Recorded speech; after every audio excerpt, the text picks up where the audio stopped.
जी, पहला क्वेश्चन यहाँ से आता है कि विश्व मृदा दिवस के ऊपर भारतीय वाणिज्य एवं उद्योग महासंघ के द्वारा आयोजित वीडियो प्रतियोगिता में किस संस्थान के विद्यार्थियों ने प्रथम पुरस्कार जीता है? तो ये आ जाता है कृषि व्यवसाय प्रबंधन संस्थान बीकानेर ने। क्या?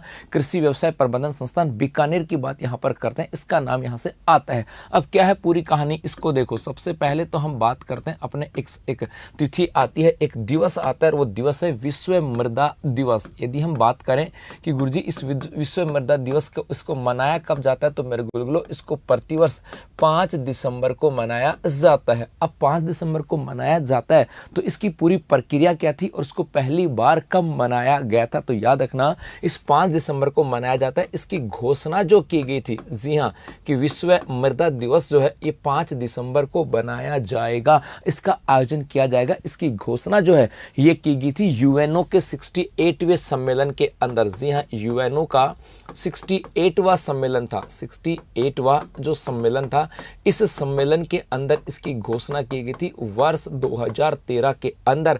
और यहाँ पर आता है कि इसका पहली बार आयोजन, कि पहली बार विश्व मृदा दिवस के आयोजन की बात करें तो ये पहली बार आयोजन हुआ था 5 दिसंबर वर्ष 2014 के अंदर। अर्थात पहली बार अंतर्राष्ट्रीय मृदा दिवस या विश्व मृदा दिवस की बात करें, इसका आयोजन 5 दिसंबर 2014 को हुआ था। अब यहाँ से आता है, अब यदि हम बात करें 2023 के अंदर, तो जी हाँ, अब आ जाता है कि 2023 जो अपना विश्व मृदा दिवस आता है, विश्व मृदा दिवस, इसके ऊपर आपको 2 बातें पढ़नी है। पहला तो यहाँ से कि वर्ष 2023 के अंदर जो विश्व मृदा दिवस मनाया गया है, इसकी यदि हम बात करें, इसकी थीम क्या थी, तो मृदा और जल जीवन का एक सोर्स की बात करें। अर्थात यहाँ पे कहा गया कि मृदा और जल, जी हाँ, मृदा और जल, और ये दोनों क्या हैं? जीवन का एक स्रोत हैं, जीवन का एक स्रोत हैं। जी हाँ, अर्थात सोर्स ऑफ लाइफ।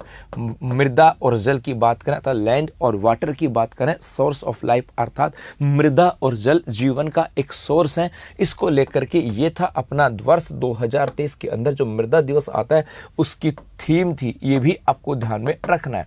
अब 2023 के अंदर विश्व मृदा दिवस के ऊपर अपने देश में एक संस्था आती है, जिस संस्था का नाम आता है फिक्की, और इस फिक्की को हिंदी में कहा जाता है भारतीय वाणिज्य एवं उद्योग महासंघ। और ये जो फिक्की है, इस फिक्की के द्वारा अपने यहाँ पर एक प्रतियोगिता का आयोजन करवाया गया। जी हाँ, एक प्रतियोगिता का आयोजन करवाया गया, और इस प्रतियोगिता के अंदर प्रथम स्थान की बात करें तो ये प्रथम स्थान जो रहा है, ये रहा है अपना किसका?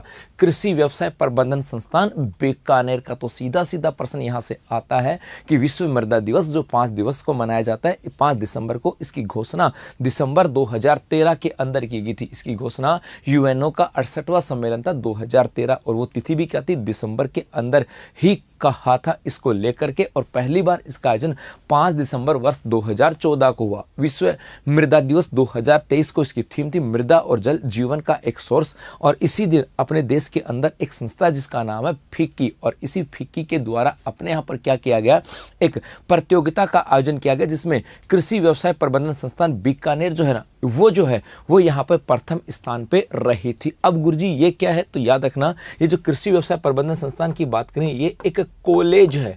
ये क्या है? एक कॉलेज है। और ये कॉलेज किसके अधीन आती है? तो ये बता दूं, ये आते हैं अपने बीकानेर एग्रीकल्चर यूनिवर्सिटी के अधीन। जी हाँ, बीकानेर कृषि जो विश्वविद्यालय आता है उसके अधीन है साहब, बीकानेर कृषि विश्वविद्यालय है ना, उसके अधीन अपने एक कॉलेज है जिसका नाम है कृषि व्यवसाय प्रबंधन संस्थान। और उसके विद्यार्थी जो ना, उन्होंने यहाँ पे प्रथम स्थान जीता है, वो बात यहाँ से आ जाती है। एक देखो यहाँ पे नाम आया है कृषि विश्वविद्यालय कोटा, ये आपको पता है महाराणा प्रताप कृषि एवं प्रौद्योगिकी विश्वविद्यालय की बात करें तो इनकी कई बातें आपको पता होंगी। जैसे सबसे पहले तो हम बात करें इसके साथ कि इन्होंने जो है ना, हाल ही के अंदर एक चूल्हा, मतलब वर्ष इन्होंने के द्वारा एक चूल्हे जो है इन दिनों चर्चा के अंदर, जिसका नाम था था उदयराज चूल्हा, ये आपको पता होना चाहिए। इसी के अलावा यदि हम बात करें यहाँ के जो स्टूडेंट थे उनके द्वारा एक स्टार्टअप तैयार किया गया था जिसको लेकर के ये भी चर्चा के अंदर रही। यदि हम रिसेंटली यदि हम बात करें इग्नू का एक अध्ययन केंद्र जो आता है वो कहाँ पर महाराणा प्रताप कृषि एवं तकनीकी विश्वविद्यालय के अंदर स्थापित किया गया। यदि हम इसी की बात करें तो यहाँ पर आता है कि अपने रिसेंटली यहाँ पर इन्होंने एक ऐसा उपक्रम तैयार किया था जिससे जैविक उर्वरक जो है ना वो यहाँ पर बनाया जा सके, ये भी आपको ध्यान में रखना है। जी हाँ, उदयराज चूल्हे की बात करें, श्री करण नरेंद्र कृषि विश्वविद्यालय जोबनेर की बात करें, इसके साथ आपको एक याद रखना है और वो एक ही रिसेंटली बजट 2023-24 के अंदर विकी असम से गुड नाइट भाई असम से हम बात करें, सॉरी यहाँ पर बात करें तो बजट 2023-24 के अंदर कहा गया था कि राजस्थान के अंदर दूसरी वेटनरी यूनिवर्सिटी की स्थापना की जाएगी। और बेटा वो कहाँ पर स्थापना की जाएगी, इसी के अंदर स्थापना की जाएगी। महाराणा प्रताप की बात करें तो राजस्थान की पहली यूनिवर्सिटी है जहाँ पर आर्टिफिशियल इंटेलिजेंस में इंजीनियरिंग करवाई जाती है। हाल ही के अंदर मक्का की किस्म आती है शंकर प्रताप 6 जो आती है उसको जो तैयार किया था वो भी किसने, महाराणा प्रताप कृषि एवं प्रौद्योगिकी विश्वविद्यालय की बात करें उसी के द्वारा तैयार किया गया। मतलब ये सब चीजें जो है ना आपको ध्यान में होनी चाहिए। और खास करके इसके अंदर बजट 2023-24 में कहा गया था, इसके अंदर कहा गया था कि यहाँ पर स्थापित की जाएगी आपके वेटनरी यूनिवर्सिटी। जी हाँ, वेटनरी यूनिवर्सिटी की स्थापना की जाएगी, ये भी कहा गया था। तो हो जाए स्क्रीनशॉट, फिर चलते हैं आगे।